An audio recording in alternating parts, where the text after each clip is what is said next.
Good morning. Good to be together again this morning. And boy, what a great week we've had already.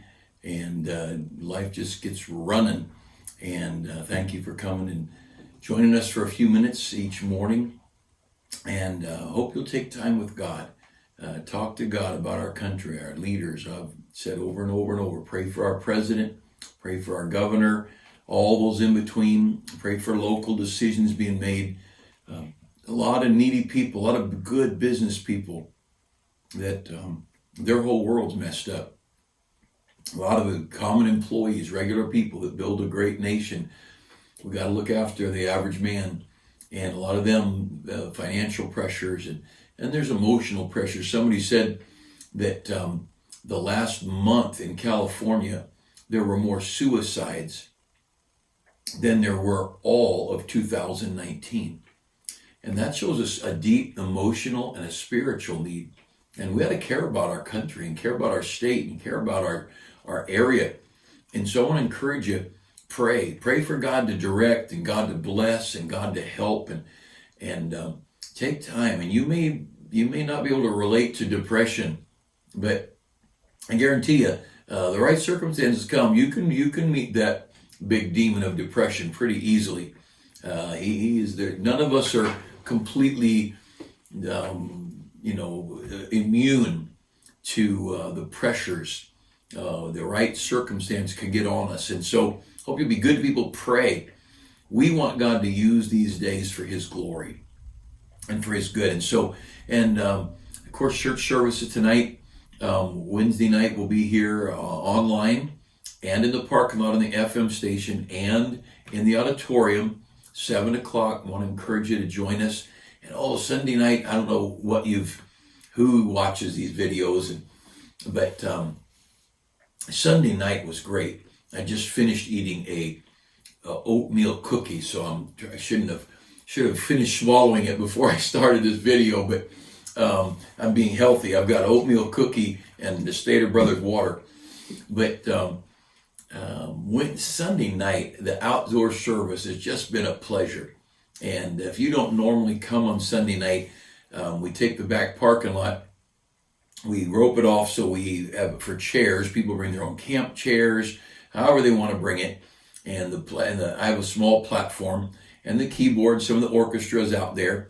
And then around it, we've got people parking. So they're able to pull up close, stay in their car, and they can hear, just roll the windows down, or they could, and they want to leave the windows up or down or whatever, and they can listen on the FM, but they can be a part of the singing. And it's really been a pleasure these last couple of Sunday nights. So we're kind of making our church plans week or two at a time. So right now we're going to keep doing what we're doing for another couple of weeks. We've got 5 of our 7 adult Sunday school classes started. And we've got a couple more that aren't started yet, but we're just going a week or two at a time. And so right now we're going to do what we've been doing for a week or so at a time. This week we are starting a new adult Sunday school class for men. Brother Dave Matuzak, he's assistant pastor. He's been on our staff for a long time, and he's starting a men's class this week. And so if you're a man, you'd like to join a class where there's a men's Bible study going on, I'm pretty sure it's 9 o'clock. And I can't tell you for sure where it's meeting. I believe it's meeting, well, I'm not going to say. Talk to him. Come to church. We'll find a place for you. And we'll direct you. But if you want to find the book of Psalms, and we'll start in Psalms 34 this morning. But so while you're looking for Psalm 34, anyway, it's a neat thing. God's blessing the church, and we're just eking by. Meeting budget and able to care for our missionaries, and thank you for your generosity, and pray for a good night tonight at our Wednesday Bible study and for a good weekend. And again, pray for our country. Pray. These days ought to turn us not to grumbling, but to prayer. These days, when you see the anger and the injustice and the media so out of control, pray that God would use these days to draw people to Him, and maybe to open the eyes of people so they realize we need it. We need God. Maybe people have been living a casual Christian life and they need to get serious about it. But you pray for your country. Psalm chapter 34, if you look with me there at verse 19, Psalm 34, verse 19. Many are the afflictions of the righteous, but the Lord delivereth him out of them all. And there's a lot more in that passage. But the point here is there's, no matter who they are, no matter how righteous, no matter how, I don't know, quality leadership, whatever, we have afflictions, we have trials, we have burdens. Many, he says in verse 19, many are the afflictions of the righteous, but the Lord delivereth him out of them all. That doesn't mean he delivers us from them. He delivers us through them. Many are the afflictions of the righteous, but the Lord delivereth him out of them all. That means you get into the time of affliction, into that trial, into that burden, and the Lord delivers you out of it. Most of us, I know what I want. I want God, because God knows everything. God knows this affliction's coming. I want God to deliver me and let me bypass the whole thing. You know, these cruise ships that aren't running right now, they know when a storm's coming. My wife and I had someone give us a cruise, and what a great thing some years ago. And we had a free cruise. We had to just buy plane tickets to get there where the ship was taken off. But the captain told us there's a tropical storm, and we're going to go out and around that storm. And in doing so, we're missing one of our island stops. But I'd rather miss a storm. And I'd rather miss the island and miss the storm. Last thing I want to do is be on a boat that's bobbing around with a bunch of seasick people. And so many are the afflictions of the righteous. So let's just start out now with this. The understanding that good people have afflictions of their own doing, of their body, their outside world around them, whatever it might be. Trials come and burdens come, and that affliction, it could be something that their body isn't right, and it could be from birth, could be old age, it could be that they messed something up, and their affliction is that they lost a marriage, or they lost a child, or they lost a business, or whatever. But many of the afflictions, notice that many of the afflictions of the righteous, good people, faithful people, yes, there's a problem. Yes, something went wrong, but you know what? They're great people. And you read about King David. Was there a problem with Bathsheba? Yes. Was there a problem with Uriah? Yes. But God lifts up David all through the Bible as being a great man and a man with a heart for God. And in that window of time, he messed up. Look over to Psalm chapter 37. Just go over 2 pages. Chapter 37, down at verse 23 and 24. The steps of a good man are ordered by the Lord, and he delighteth in his way. Though he fall, he shall not be utterly cast down, for the Lord upholdeth him with his hand. So here's a good man in verse 23. His steps are ordered by the Lord. And in verse 24, though he fall, he shall not be utterly cast down. You know, good men fall. Good men stumble. Good men are not going to bat 1,000. No one bats 1,000. In fact, in professional baseball, if you bat 350, you're pretty exceptional. That means you're not even getting on base 6 to 7 times out of every 10. And yet, he says, the steps of a good man are ordered by the Lord. He delighteth in his way, though he fall. Good men fall. Good men make bad choices because they're men. Someone said that the best of men are at best men, and that's all we are. Look over a couple pages, over to Proverbs. Proverbs chapter 24. Proverbs chapter 24. You know, some of the things that we're seeing in our country right now, Proverbs 24, about the craziness, trying to erase our history. See, if you can erase the history of a country, if they've been doing it for years in our public school textbooks, I am against the destruction of monuments, and I'm against those kind of things.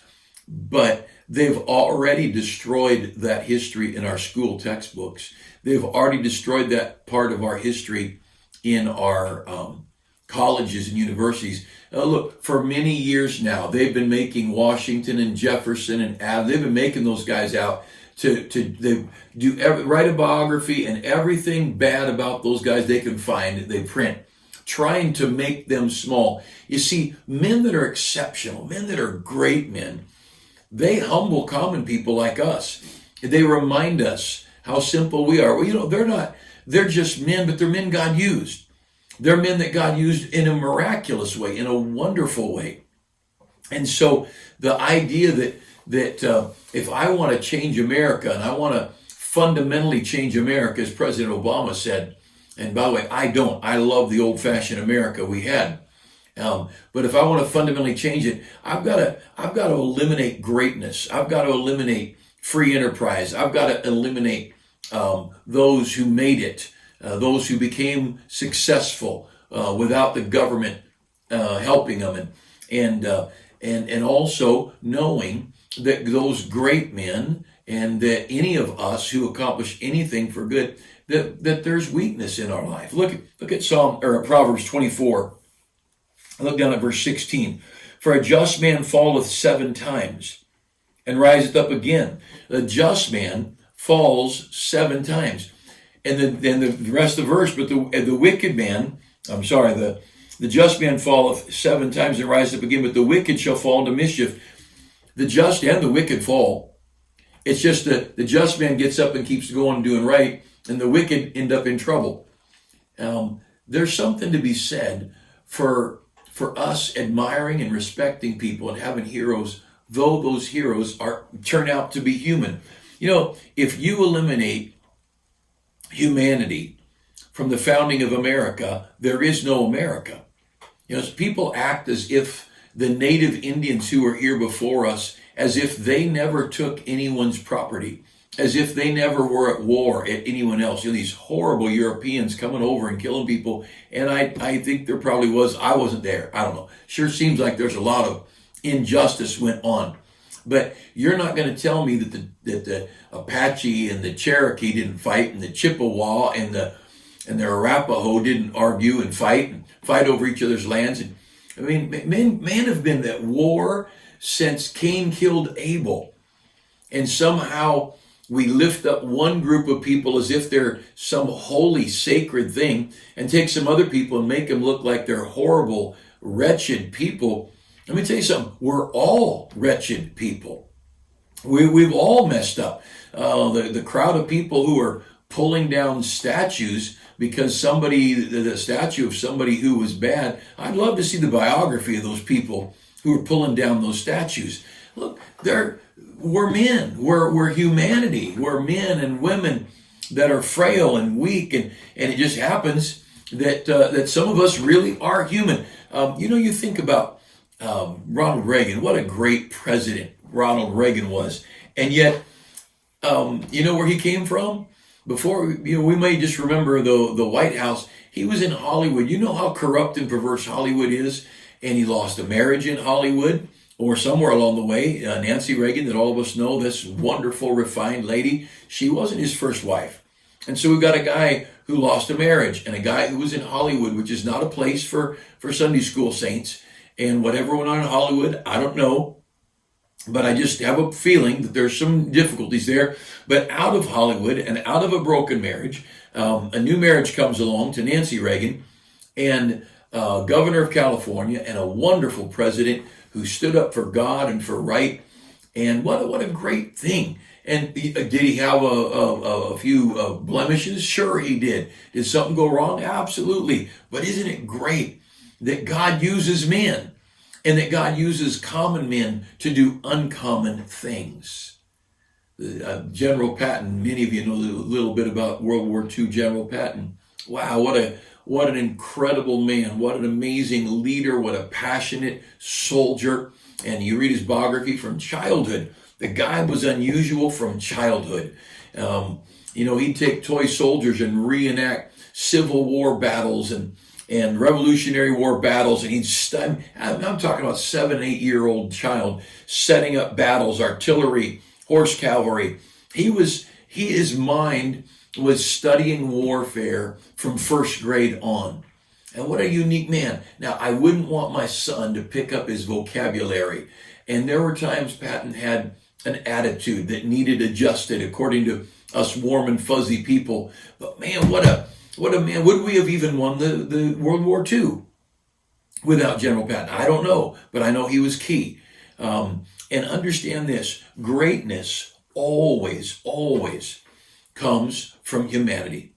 And this arrogant culture that wants to point a finger and throw somebody out and destroy somebody because of whatever. That crowd of people, they don't like God. They sure don't like Jesus. They don't like the great people. And while they're destroying people who gave their lives to give us freedom, they themselves are bringing in bondage and slavery. You don't hear any of that crowd attacking Castro or Philpott. You don't hear any of that crowd attacking the ideas of Marx or Lenin or Stalin. And guarantee you these people that hate America, their goal is Marxist in its roots. And you want to talk about 20 million murders, 50 million murders, 78 million murders, and what horrible people. And yet they'll embrace the ideas of Marxism, and it's a corrupt thing. And if we could just realize that when God does anything great, he uses a man, he uses a lady, he uses humanity. And you know what? So I remember not long after I got out of college, college was big for a private Christian college, and I'm guessing, I don't know, 3,000 students, maybe 2,500, I don't know, a lot of students. And some of the ladies that ran the dorms, that oversaw the girls' dorms, they were a little loud and a little rough. And some pastor, I don't know who, but some pastors, plural, were grumbling. Here we send our nice, soft, gentle, feminine girls, and they've got these loud, whatever, dorm monitors, dorm soups, or whatever whoever. And Dr. Howell said, your nice, calm, salve little girls, if we put them over 1,000 teenage girls, your girls would melt. They'd never be able to handle it. And there are people, we're going to need some strength. We're going to need maybe some roughness. We got a president. Does he have rough spots? I guess. I think he's just right. But some people say, well, I wish he wouldn't say things like that. Or I wish he would do, you know what? We need somebody to shake things up and to drain the swamp, to use his term. And, if God is, just remember this, if God's going to do anything great, he'll use a sinner. God doesn't use angels to do great things. He uses humanity. And you are not exempt from being used of God because you happen to find out that you're a sinner.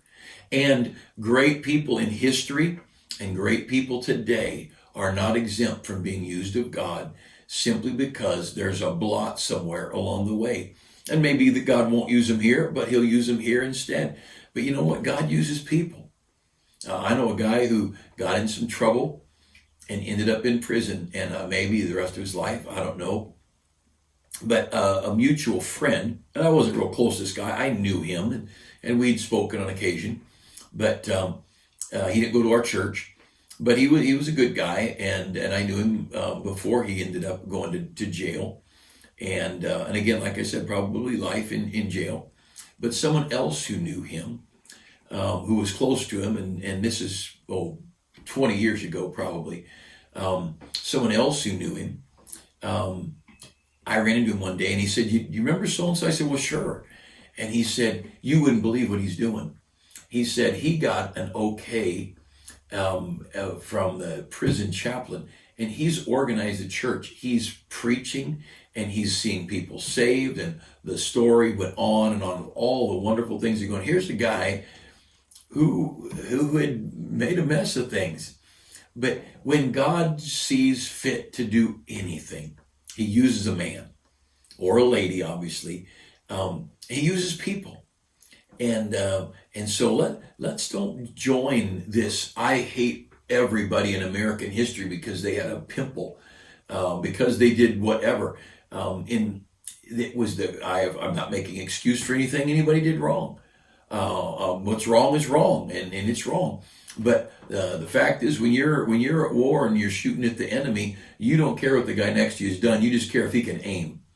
And let's understand, your spouse is going to stumble somewhere along the way, and it may be small or it may be larger. I have no idea. Your spouse is going to have maybe a window of time when they go through a difficult era. You love them and you be patient with them in that era. And maybe there's a time period they're not kind, romantic, whatever it might be. Maybe they're not doing well with employment. But there's a window of time it's difficult. You work through that difficult time because a just man falls 7 times and rises up again. Look at how God used Samson. And Samson made some pretty big mistakes. Now, finally, Samson crossed the line and God said, I'm done. And then one more time, God used Samson. He killed more Philistines in his death than he did in his life. But Samson messed up and God kept using him. And Samson messed up and God kept using him. And Samson pushed it. And but look, God doesn't do anything great without a sinner. And I'm not justifying sin. I'm just telling you, you can rise up. You can pull yourself up by the grace of God. And God can use you. And these people being condemned by these anarchists in our country right now, those people, great people that helped build the country that you and I are enjoying, those people were sinners. But oh, how God uses sinners. What a great God we have. What a merciful God to take an old sinner and love him and save him and use him. And oh, may we never lose the wonder of our great God. I hope you have a great day. I hope you can get to church tonight. If you can't get to church, be out in the parking lot. That FM station is going all the time during church services. Listen online if you can't get down here. And the offering tonight is for John Fisher, Pastor. I think it's for John Fisher. I think probably you better look it up and find out who it's for. But we'll have an offering tomorrow night, and you listen and we'll tell who it is. I get our offerings mixed up sometimes. We got these great missionaries and church planners we support, and we want to be a help to these great people. So have a good Wednesday, and we'll see you in church tonight, Lord willing.